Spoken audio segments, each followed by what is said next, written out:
Um bom dia, um feliz sábado. Como é bom estarmos na casa de Deus.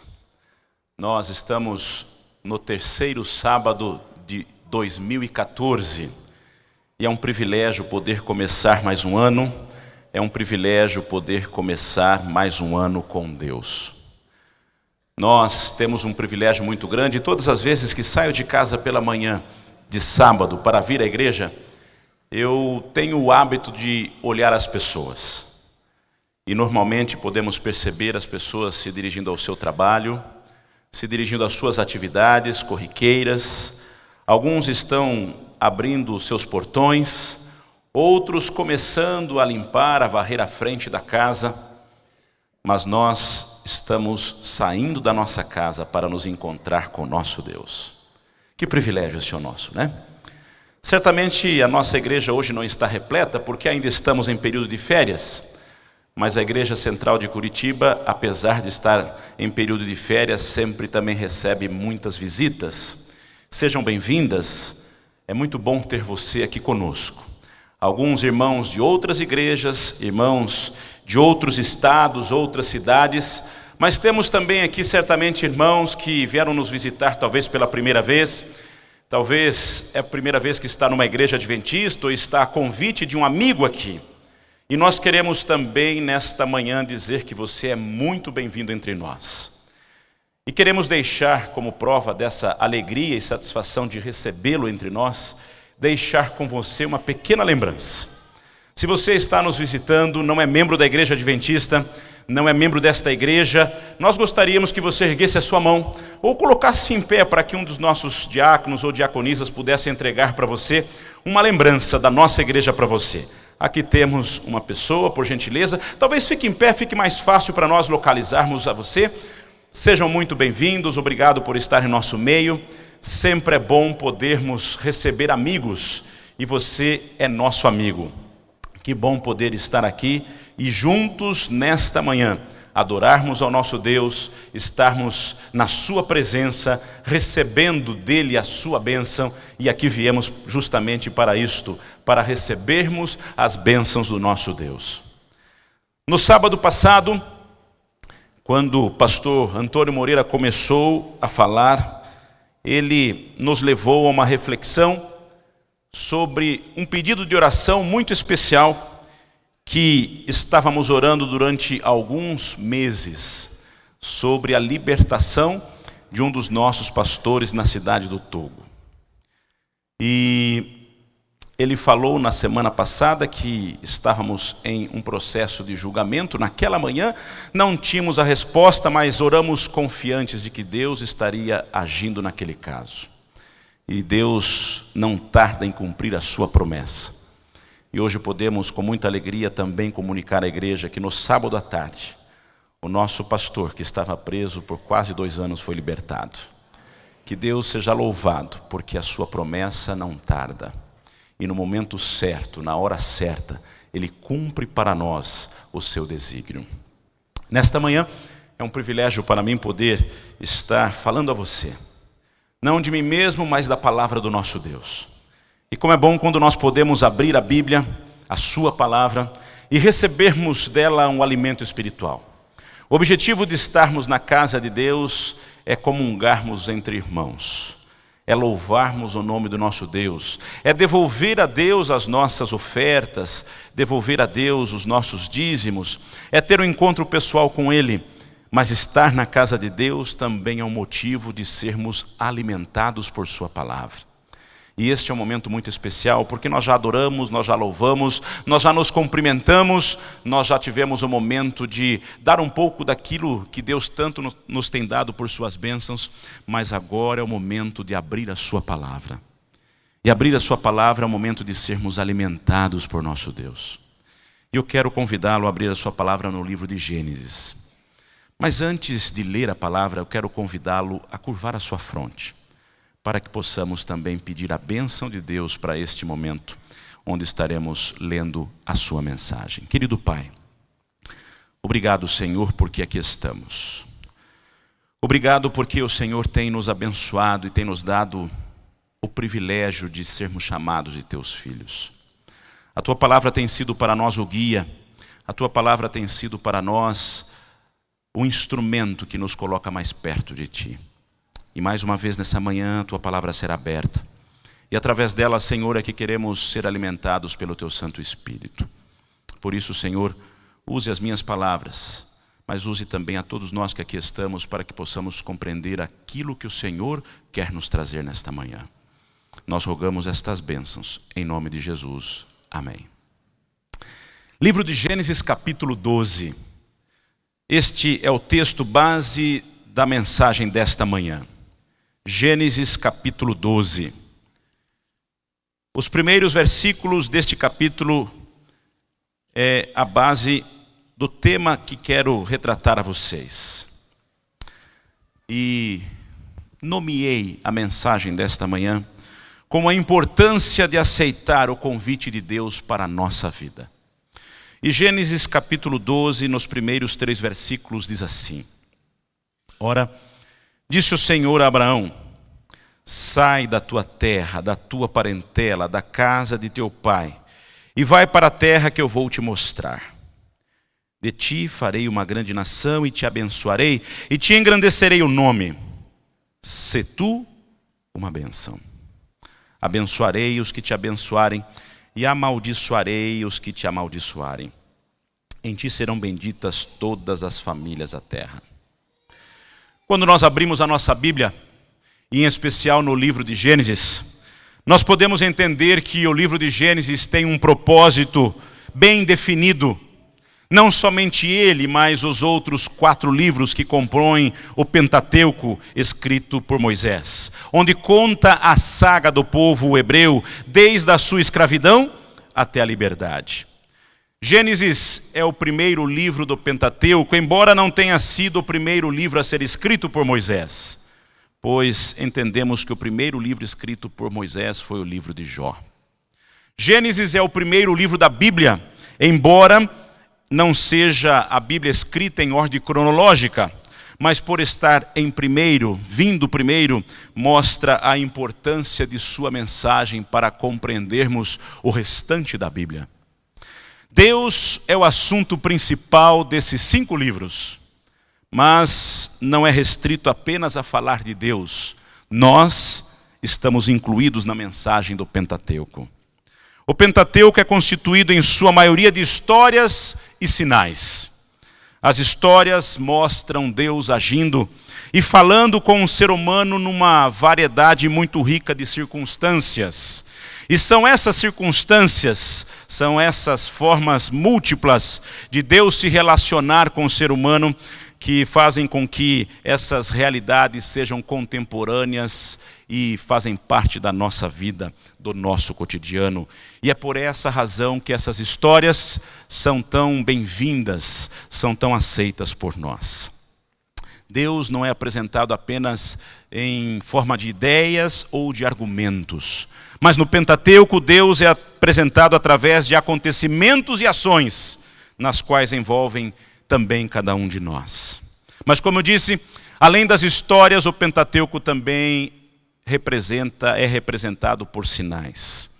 Os sinais, muitos deles milagres realizados por Deus, por sua vez proporcionam orientações imediatas e práticas para nos guiar ao comportamento que Deus espera que nós, como seus filhos, tenhamos em nossa vida.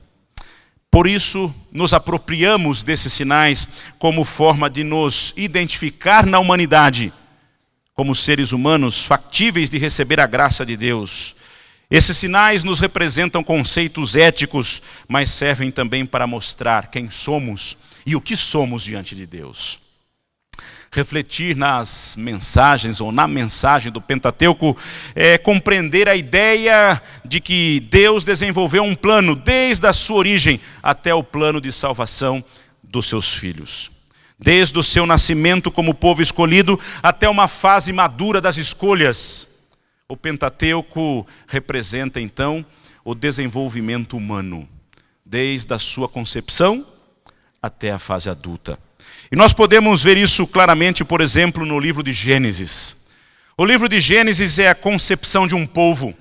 Depois de Deus mostrar a maneira como ele criou este mundo, depois de Deus mostrar a maneira como ele intervém neste mundo através da salvação e da redenção do pecado, Deus começa a mostrar a maneira como ele estaria gerando um povo.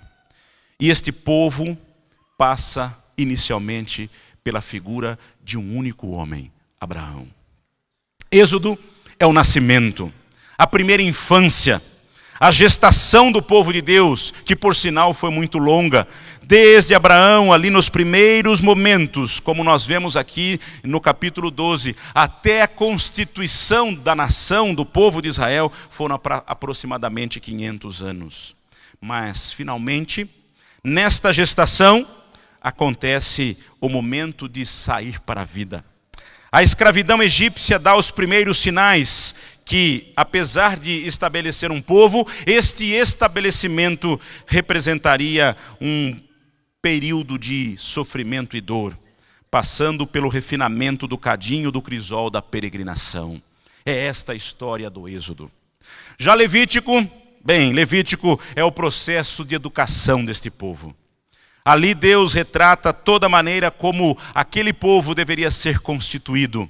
Deveria aprender, precisaria montar a sua estrutura, a sua organização, para manter as coisas da forma como Deus espera que seus filhos ajam. Mas, para o povo de Deus, só existe um currículo. E esse currículo é o próprio Deus. E no relacionamento com Ele, nós encontramos a maneira ou o manual de alfabetização daquela nação através do livro de Levítico. O livro de Números, representa a adolescência. Os anos da adolescência são decisivos, mas conturbados. Na maioria das vezes, os adolescentes já se acham autossuficientes para tomadas de decisão. E foi isso que aconteceu com o povo de Israel. Números retrata a história da rebeldia, a história do afastamento momentâneo de Deus. Mas Números também apresenta que o povo hebreu, apesar de testar sua identidade, apesar de estar construindo a sua cultura, apesar de estar construindo a sua maneira de ser, nada é possível ser feito sem a causa e o efeito. Maturidade requer integração e não amputação. E por isso nós precisamos aglutinar a concepção, o nascimento, a infância, a educação de tudo aquilo que recebemos na vida. E o povo de Deus tem uma adolescência um pouco longa também. São 40 anos no deserto, de idas e vindas. Mas nesses 40 anos, o povo de Deus amadureceu, tornou-se adulto. Reconheceu que necessitava da dependência de Deus. E é por isso que o livro de Deuteronômio representa exatamente isto. A idade adulta do povo de Deus. A vida adulta é um processo complexo e longo. E crescer com Deus demanda um tempo ainda maior ao seu lado. E em Deuteronômio encontramos um povo maduro, pronto para receber a terra prometida, pronto para viver como um ser livre, autônomo, formado por Deus, constituído por Deus e andando nos caminhos de Deus. Ainda existe um longo caminho pela frente, mas todas as questões que envolvem a maturidade estão ali retratadas no livro de Deuteronômio. Como deveriam fazer, como deveriam adentrar a terra prometida e como iriam ser felizes se tão somente deixassem Deus atuar na vida deles. Cada livro do Pentateuco é a fundação ou o fundamento dos outros livros que compõem a palavra de Deus. No entanto, a fundação é a base, mas não é o todo. E a partir do Pentateuco, cada livro que sucede, de um jeito ou de outro, retoma e desenvolve o princípio messiânico da salvação contida no livro do Pentateuco. E de alguma forma esse processo vem conduzindo o povo de Deus desde aquela formação até os nossos dias. A leitura bíblica desta manhã, ali de Gênesis capítulo 12, ela retrata um diálogo entre Deus e Abraão. Na realidade, Abraão apenas recebe a mensagem, e esta mensagem vai trazer para nós um significado muito especial. Mas qual é o contexto de Gênesis nesse diálogo? Como conseguimos entender Gênesis a partir desse diálogo entre Deus e Abraão? É a primeira vez que Abraão entra na história. Até então só era citado alguma coisa, quem era o seu pai, quem eram os seus irmãos, mas a partir da leitura de Gênesis 12, começa a existir uma nova estruturação de um povo, de uma nação. Entender Gênesis antes do capítulo 12 não é apenas fundamental para entendermos os porquês de Deus estabelecer uma nação, mas entender também o porquê nós estamos incluídos nessa história. Gênesis apresenta antes de tudo, no primeiro capítulo, Deus. Deus é a matéria da vida. Deus é o fundamento para a vida. Se não tivermos a consciência da primazia de Deus, nunca entenderemos corretamente, nunca viveremos completamente. Gênesis apresenta a nossa visão de mundo. Não adoramos um Deus às margens, não adoramos um Deus como opção, não um Deus de final de semana ou apenas aos sábados, não, mas adoramos um Deus no centro e na circunferência. Deus no início, Deus no fim. Deus, Deus, Deus. Gênesis nos atrai para essa percepção da grandeza de Deus. Essa percepção que molda o caráter de Deus e nos mostra aquilo que realmente nós somos diante desse Deus.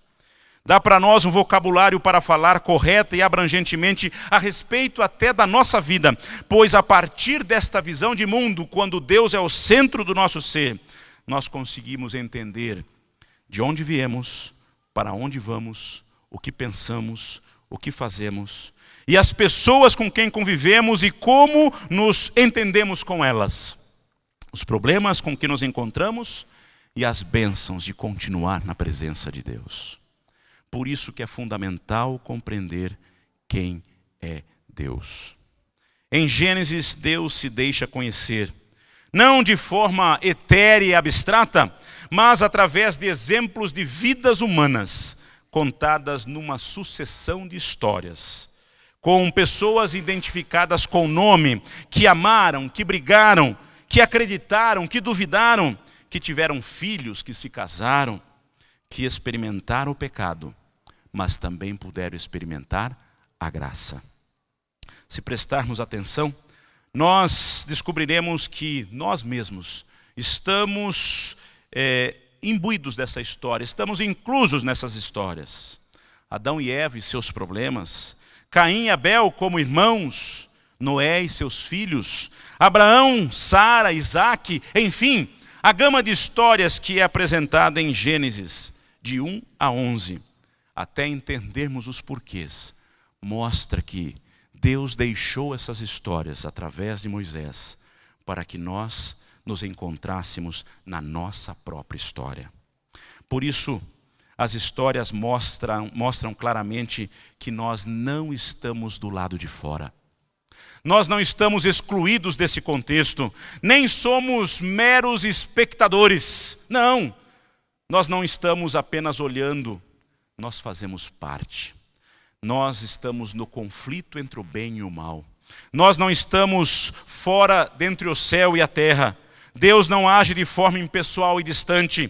Ele age conosco, através de nós, e onde nós estamos, como nós nos encontramos.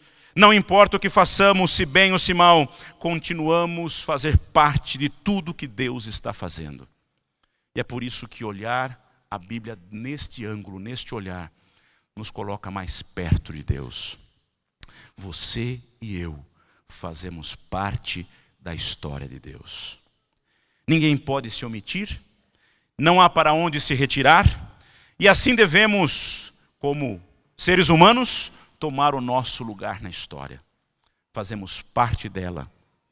E nesta manhã eu quero justamente nessa história do capítulo 12, nos colocar como Abraão, nos colocar como um ser humano que participou de um contato direto com Deus. E todas as referências que fizer daqui para frente, eu gostaria que você se colocasse no lugar da pessoa de Abraão.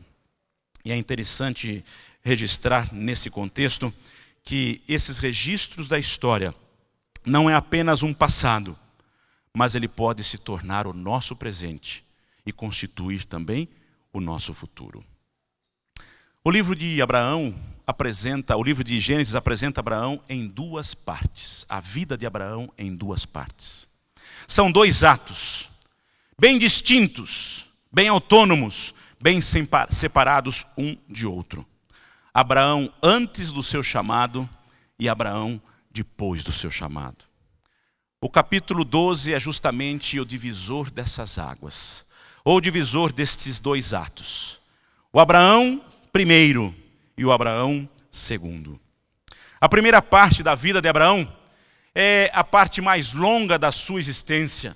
Abrange 75 anos e pode-se dizer que é parecida com a história de muitos de nós que aqui estamos. É parecida com a minha história, é parecida com a sua história. A princípio, parte da vida de Abraão começa com o relato do capítulo 11. E ali no relato do capítulo 11, nós vamos compreender que Abraão nasceu 292 anos após o dilúvio. Não foi tanto tempo assim. Se nós compararmos a cidade de Curitiba, que tem quase 400 anos, nós vamos entender que não faz tanto tempo assim que foi constituída. E Abraão teve a oportunidade de conviver com pessoas que puderam ter o relato muito fresco em sua memória dos fatos que aconteceram no dilúvio.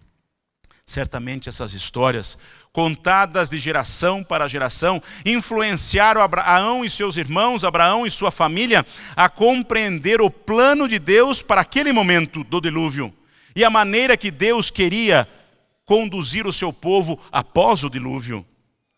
E neste relato nós vemos então a reconstrução do mundo daquela época.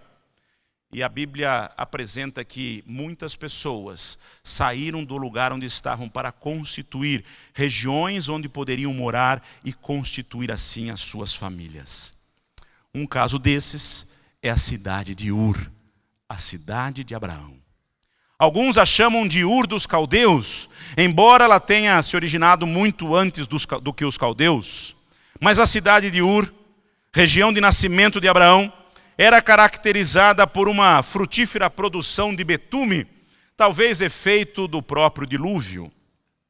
É interessante que naquela época a cidade de Ur já utilizava este betume para produzir energia, para produzir calor. O nome Ur significa chama.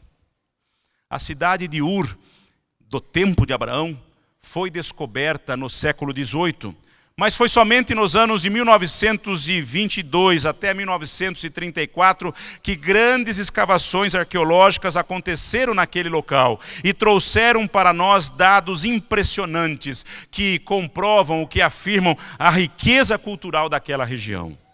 Ur está localizada entre a cidade de Bagdá e o Golfo Pérsico, no Iraque.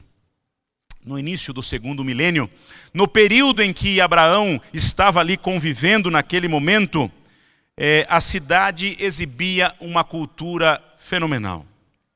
Evidências mostram de uma forma muito clara que as casas não eram simplesmente casas comuns, mas existia uma riqueza na construção da arquitetura daquele local.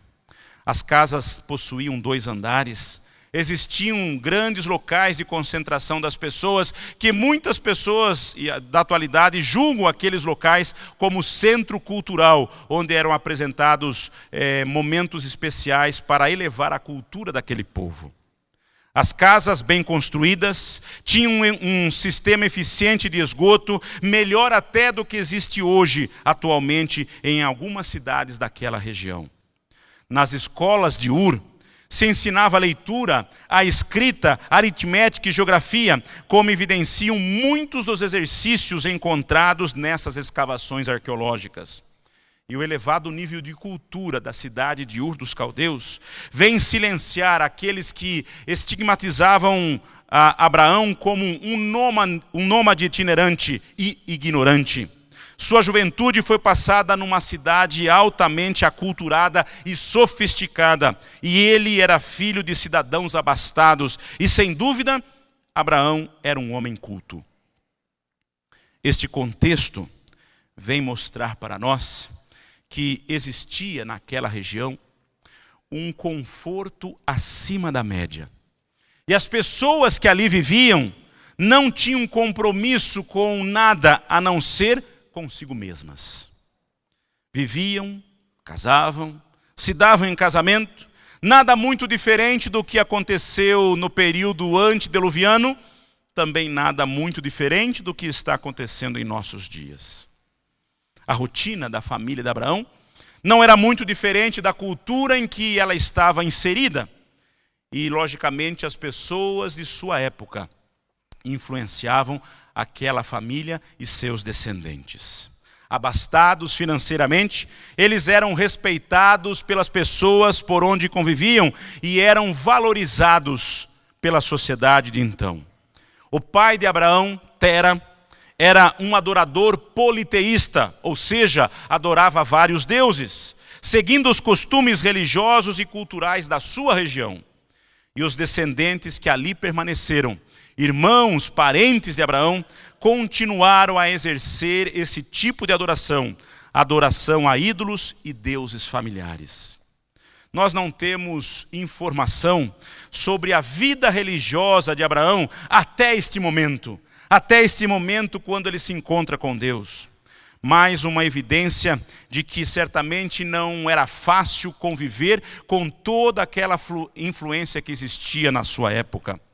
Não podemos medir nem dizer se Abraão se envolveu com aquela prática de cultos politeístas, mas nós podemos entender o que foi a vida de Abraão depois do encontro com Deus. E assim, transcorreu a maioria ou a maior parte da vida útil de Abraão.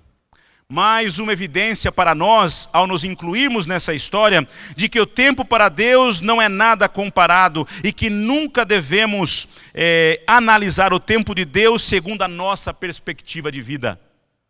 Abraão foi chamado com 75 anos. E nesse período da sua trajetória, muitas coisas aconteceram, mas para Deus o que contava era dali para frente. E então, chegamos à segunda parte da vida de Abraão. E a segunda parte é justamente esta, que nós lemos em Gênesis capítulo 12. E para relembrar, se você ainda estiver com sua Bíblia aberta, vamos ler novamente. Ora, disse o Senhor a Abraão: sai da tua terra, da tua parentela, da casa de teu pai, e vai para a terra que eu vou te mostrar. Com esse contexto histórico, nós podemos entender do porquê do chamado de Deus, do porquê que Deus queria que Abraão saísse da sua terra, da sua parentela, da sua casa, da influência das pessoas que estavam ao seu redor. Continua o versículo 2: de ti farei uma grande nação, te abençoarei, te engrandecerei o nome, sê tu uma bênção. Abençoarei os que te abençoarem, e amaldiçoarei os que te amaldiçoarem. Em ti serão benditas todas as famílias da terra. Eu fico imaginando como deve ter sido para Abraão receber este convite ou esta ordem de Deus. É interessante que, se nós olharmos para a Bíblia, a partir do versículo 12, Abraão passa a ser o centro do livro de Gênesis. As histórias que são contadas a partir dali retratam a vivência de Abraão com Deus e a maneira como Deus foi moldando o seu caráter. Mesmo com 75 anos de idade, Abraão precisava aprender o que Deus queria dele. Não foram poucos os momentos de repreensão ou os momentos em que Deus teve que ensinar a Abraão alguns conceitos que durante a sua vida ele havia esquecido. E esses conceitos foram ensinados na vida prática quando Abraão passou a caminhar com Deus. A promessa de Deus começa com uma ordem. A palavra de Deus começa com uma ordem, continua com uma promessa e termina com uma bênção.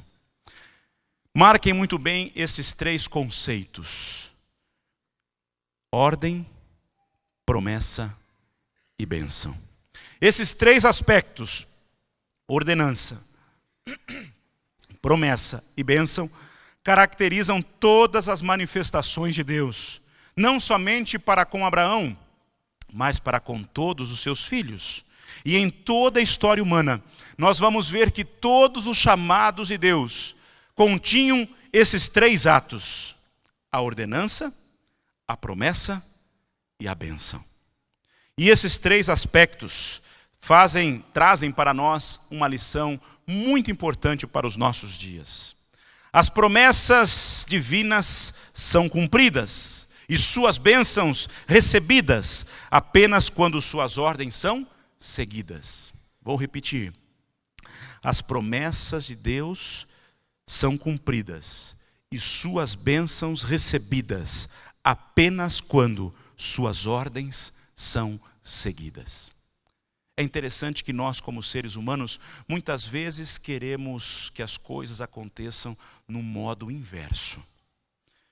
Infelizmente, no tempo de Abraão, como no nosso, as pessoas em geral desejam primeiro receber a bênção, participar das promessas, sem ter que obedecer à ordenança que Deus nos dá. Mas nesse contexto, Deus deixa bem claro: primeiro vem a ordem, depois a promessa e então a bênção. E a ordem foi muito clara. E ela está ali no capítulo 1. E a Bíblia coloca no imperativo até para dar uma ênfase nesta ordem. E você vai ler na sua Bíblia, como está escrito na minha, a ordem muito clara dizendo: sai. Sai da tua terra. Ir embora. Abandonar o seu passado. Deixar seus familiares, sua cultura, quebrar barreiras, mudar de atitude, romper com a tradição. Era isto que Deus estava pedindo para Abraão. Eu fico imaginando uma pessoa de 75 anos, começando a pensar já na sua aposentadoria, começando a pensar mais no passado do que no seu futuro, olhando aquilo que Deus havia lhe dado até então, quem sabe relembrando fatos corriqueiros de sua vida. E de repente Deus chega a Abraão e diz: sai, abandone tudo, mude o chip, faça com que sua vida se torne totalmente diferente daquilo que ela estava sendo até então. Não deve ter sido fácil para Abraão cortar os laços de sua terra natal. Por vários motivos. Um deles é que sua terra natal, aparentemente, segundo as escavações arqueológicas, era uma cidade muito agradável para se viver. O contexto social também era um contexto muito próspero daquela cidade. Aquela comunidade apresentava tudo aquilo que o ser humano, como ser humano, gostaria de ter: progresso, riqueza, abundância, momentos de satisfação pessoal, e esses fatores deveriam ser deixados para trás. Se a comunidade de Ur vivia em casas ou até palacetes bem construídos, Abraão agora iria para o desconhecido para morar em tendas. E o restante de sua vida foi morando em tendas. Olha a diferença. Certamente esta estabilidade, certamente esta constituição social fizera com que Abraão pensasse mais de uma vez nessa proposta de Deus, que não era bem uma proposta, era uma ordenança. É comum, quem sabe, um jovem deixar o seu país para procurar realizar os seus sonhos em uma terra distante, mas uma pessoa idosa não tem mais tanta flexibilidade para largar tudo assim. E certamente, etapas da vida constituídas em momentos como este levam as pessoas a refletirem. Aqueles que não têm nada não estão correndo risco de nada, mas aqueles que têm tudo estão deixando tudo para trás. E é por isso, No limiar da velhice, quando os sonhos começam a se restringir às realizações do passado, largar o conforto, a comodidade, as conquistas durante toda uma existência, somente acontece para aqueles que depositam suas esperanças em algo acima de suas coisas e mesmo acima de sua própria vida. A ordem, como eu disse, sempre é acompanhada de uma promessa. Ordem, ordenança, promessa e bênção. E Deus age desta forma com Abraão também. Apenas com uma característica um pouco especial. Em vez de uma promessa, Deus dá a Abraão 3 promessas. E nós encontramos essas 3 promessas no versículo seguinte. A primeira promessa: de ti farei uma grande nação. É a primeira promessa que Deus dirige a Abraão. Mas é interessante notar, porque nós conhecemos a realidade da vida de Abraão. Um homem de 75 anos, que não tinha filhos, que por muito tempo já havia sonhado com esta promessa. Durante a sua vida, inclusive, havia estabelecido outros caminhos para que essa promessa fosse cumprida. Sua esposa também já estava descrente, entendendo que não era mais para ela isto. E Deus retoma um pensamento que por muitos anos foi um momento de muita tristeza para Abraão. Será que essa promessa seria aplicada de uma forma diferente? Talvez pela força numérica, pela influência ou por uma grandeza espiritual, que ele seria uma grande nação? Somente os olhos da fé, fixos nas promessas de Deus, podiam penetrar o futuro e contemplar coisas que os olhos naturais não podiam ver. E baseados nesses princípios, os olhos de Abraão não estavam olhando hoje, não estavam olhando amanhã, mas estavam olhando para Deus.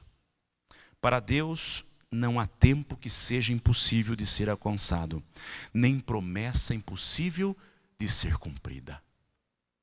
Para Deus não há tempo que seja impossível de ser alcançado, nem promessa impossível de ser cumprida.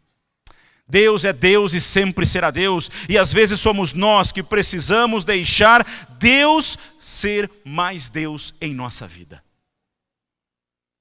Nós queremos agir no lugar de Deus, decidir por Deus, e quando Deus tem tantos planos para colocar diante de nós, nós tomamos o lugar dele e não deixamos que suas promessas sejam cumpridas em nossa vida. Precisamos deixar Deus ser mais Deus na nossa vida. A segunda promessa continua logo após a primeira, e ali diz assim: de ti farei uma grande nação, e então vem a segunda: te abençoarei.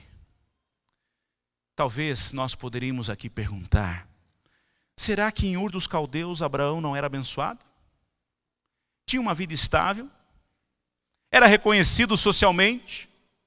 Entendemos que Abraão tinha de tudo que qualquer ser humano sem Deus poderia almejar. E seria muito fácil para Abraão perguntar para Deus: que mais bênçãos eu posso receber? Tenho dinheiro, tenho prestígio, tenho comodidades, sou reconhecido, estou num bom lugar. Para que mais? Para que mais?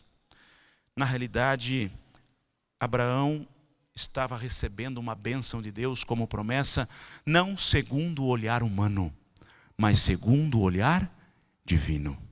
E aí o contexto da bênção se torna totalmente diferente daquele que nós podemos imaginar. Os seres humanos olham a bênção material, Deus estava olhando a bênção espiritual. Os seres humanos querem olhar o que nós temos hoje ou agora. Deus queria mostrar para Abraão que sua bênção estava no porvir. Ele não possuía tudo o que ele imaginava ter. Tinha algo que faltava para completar a sua vida. Sabe, olhando para nós podemos até dizer que nunca tivemos tanto para sermos felizes. Mas nunca na história deste mundo as pessoas se encontraram tão infelizes e tão doentes emocionais como nos dias atuais, por não possuírem a verdadeira bênção que somente Deus tem para nos dar. As doenças atuais estão se concentrando nos problemas emocionais e dali surgindo os outros tipos de enfermidades. Buscamos e não encontramos. Porque buscamos aquilo que não pode trazer para nós aquilo que realmente almejamos. É por isso que às vezes nos frustramos. Porque a vida de castelos, a vida de sonhos, a vida de princesas, a vida de reis não podem ser completadas neste mundo. Somente Deus pode dar para nós aquilo que falta em nossa vida. As bênçãos que Abraão receberia não poderiam ser computadas em somas materiais. Eram as bênçãos espirituais que Deus estava reservando para este homem, que seria o protagonista de uma das mais belas histórias de dependência de Deus. Considerado, inclusive, como o pai da fé. Mas naquele momento, era apenas uma promessa. Mas Deus, como disse, não apenas deu uma, duas, mas concedeu a Abraão 3 promessas. E a terceira promessa também vem logo em seguida. Farei de ti uma grande nação, te abençoarei e te engrandecerei teu nome. Contemporâneos de Abraão estavam tentando colocar o nome em evidência. E se você analisar o capítulo anterior da construção da Torre de Babel, você vai ver que um dos objetivos daqueles construtores, engenheiros de sua época, era justamente tornar o nome célebre.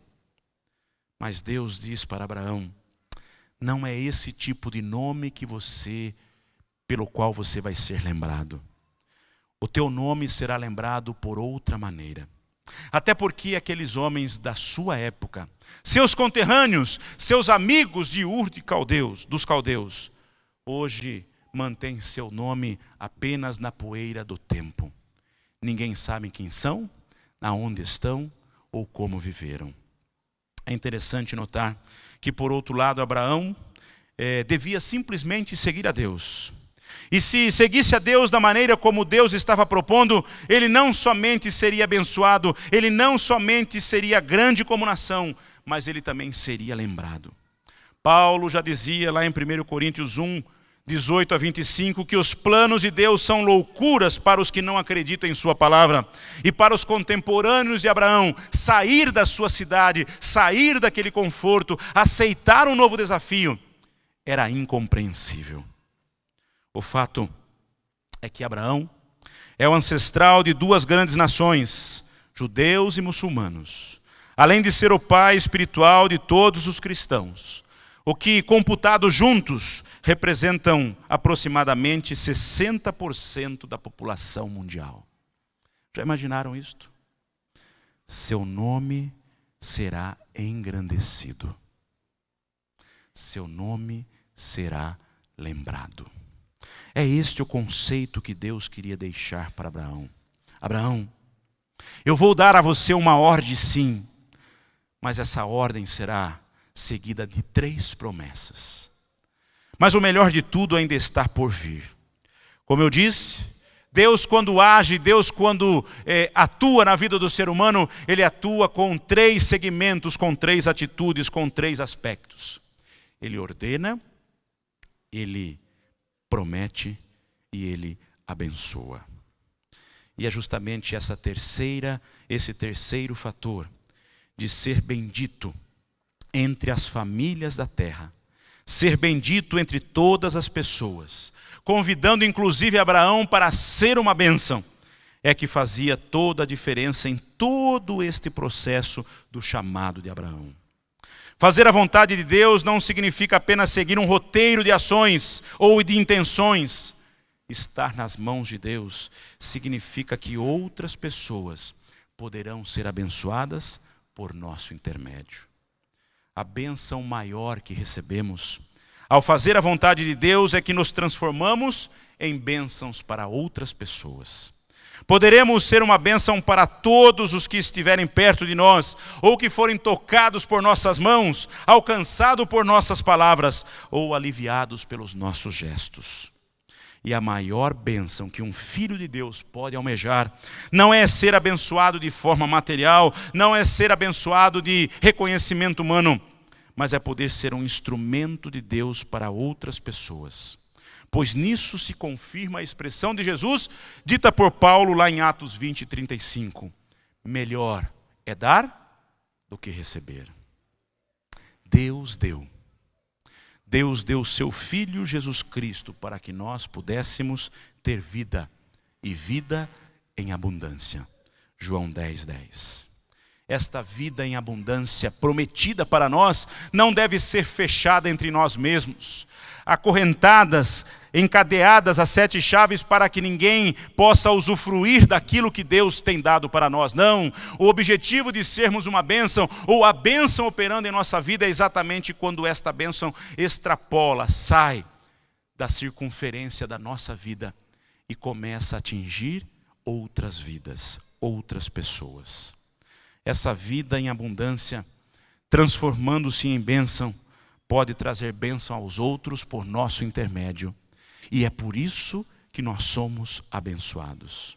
Abraão aprendeu muito cedo a importância de ser uma bênção. Uma bênção para a sua família, uma bênção para os seus empregados, uma bênção aos seus servos, uma bênção aos seus descendentes, uma bênção aos estrangeiros que adentravam a sua tenda, uma bênção inclusive para aquelas pessoas que não o conheciam, mas que por onde ele passava, deixava ali a marca de que ele era um representante de Deus através dos altares que permaneciam cada vez que Abraão levantava a sua tenda para partir em viagem. Sê tu uma bênção. Aprender a ser uma bênção é um desafio. É um desafio porque nós somos, de uma maneira geral, egoístas. Pensamos em nós mesmos. Queremos receber.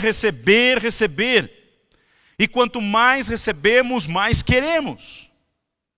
Mas a palavra de Deus para Abraão, e quando eu disse no início que tínhamos que adentrar a história como se fôssemos nós, é justamente o contrário disto. Para você ser abençoado, para você ser reconhecido, para você ter influência em um grande número de pessoas, não é o que você tem, não é o que você é, não é aquilo que você deseja ser, mas é o quanto de Deus você dá para os outros. Mas sabe, queridos, ninguém pode dar aquilo que não tem. Ninguém pode dar bênção se não tem bênção consigo. Ninguém pode dar a beleza do Evangelho e a experiência da graça se não vivenciou esta graça, se não vivenciou este Evangelho. E é por isso que Deus coloca exatamente nesta ordem: obedeça, receba a promessa e seja abençoado. Obedeça, receba a promessa e seja abençoado. Sabe, queridos, nós estamos começando um ano. 2014. Terceira semana. Terceiro sábado. Olhando para frente, talvez nós podemos dizer que 2014, ou este nosso novo ano, é como a cidade de Ur. E sair de Ur é vivenciar um dia após o outro. Talvez, se olharmos para trás, nós vamos ver muitas coisas boas que aconteceram para conosco. Nós tivemos um 2013 até certo ponto agradável, cômodo, alguns com problemas, alguns com dificuldades, mas todos estamos aqui hoje. Então, sair de Ur dos Caldeus para nós hoje pode representar exatamente sair para este novo ano. Nós não conhecemos, e Abraão também não conhecia o que seria sua vida fora de Ur dos Caldeus. 2014 é tão desconhecido para nós como a região fora da Mesopotâmia era desconhecida para Abraão. Não temos como prever o amanhã, ou ainda o instante seguinte deste ano de 2014. Por isso, sair de Ur é sair para o desconhecido. Seguindo os caminhos de Deus, seguindo aquilo que Deus tem traçado para nós. Nós não podemos negar, porém, que estamos numa zona de conforto. Sim, estamos numa zona de conforto, sim. Temos recebido muitas bênçãos de Deus. Nós não podemos negar que vivemos um período econômico estável. Não podemos negar que temos crescido em vários aspectos da nossa vida. Nunca foi tão fácil conquistar coisas como estamos conquistando nos últimos anos. Nunca foi tão fácil ter aquilo que sempre sonhamos.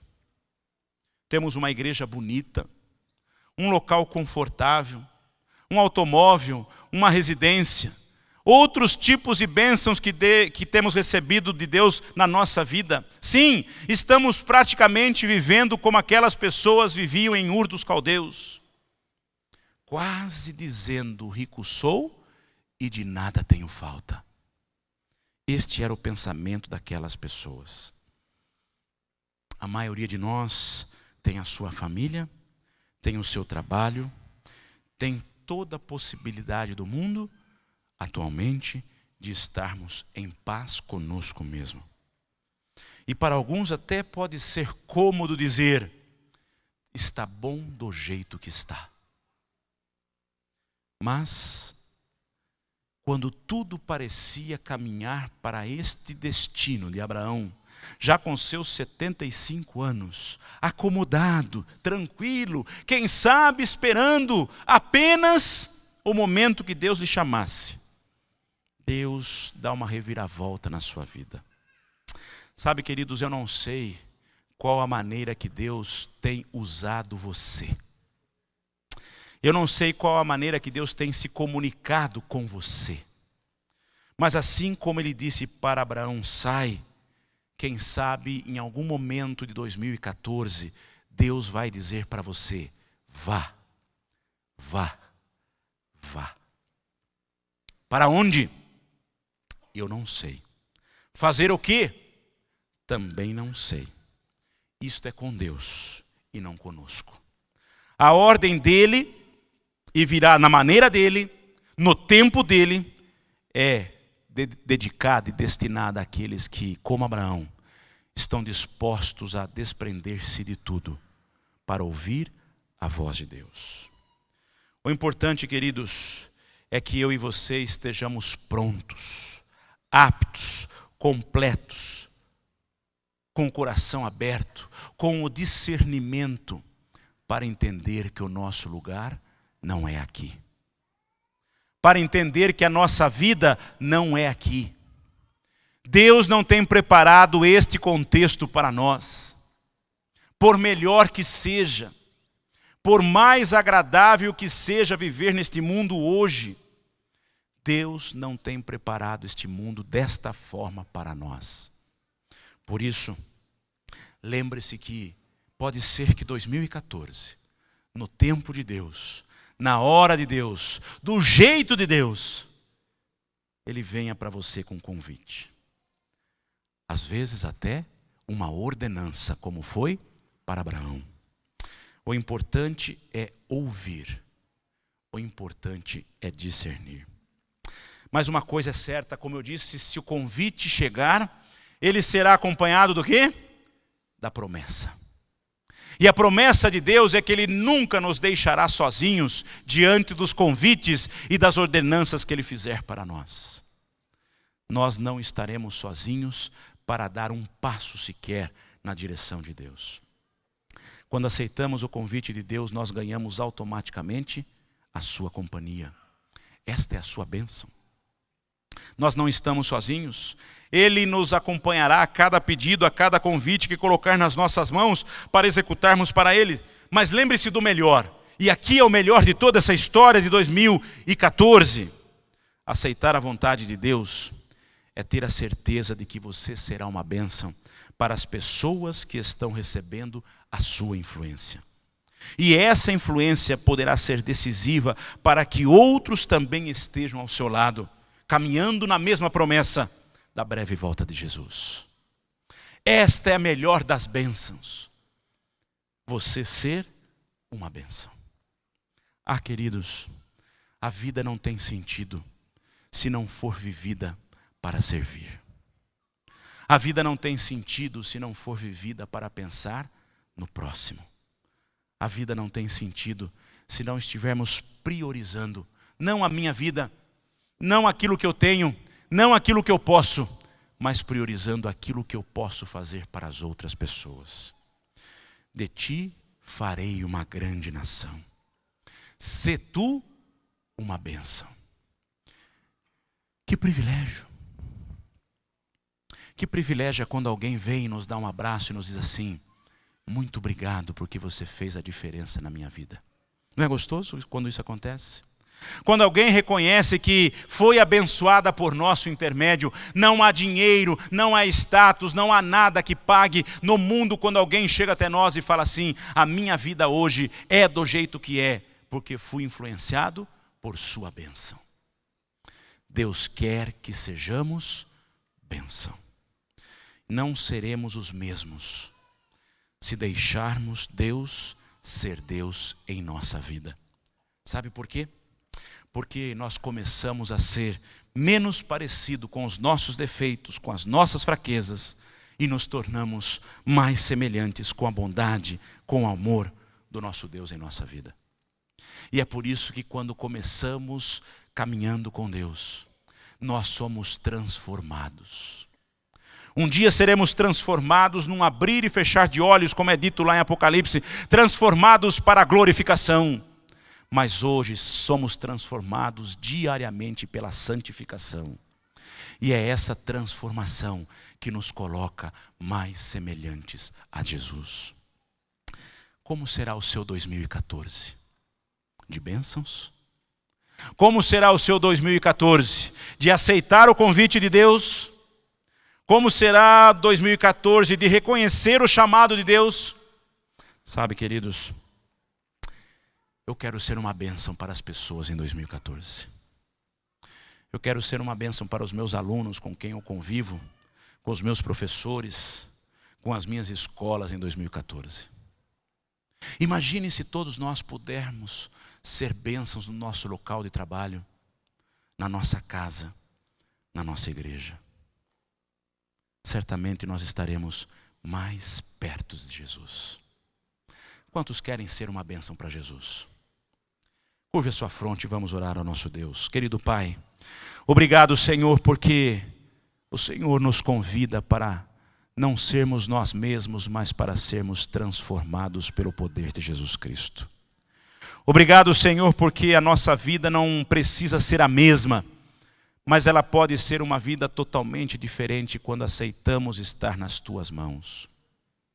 Obrigado, Senhor, porque o Senhor nos dá o privilégio de recomeçar. Recomeçar um ano, recomeçar um mês, recomeçar uma semana, mas mais do que isso, nós temos a oportunidade de recomeçar a cada dia uma nova caminhada junto contigo. Querido Pai, hoje é apenas um dia. Certamente o Senhor nos dará muitas bênçãos nesse dia e em outros dias.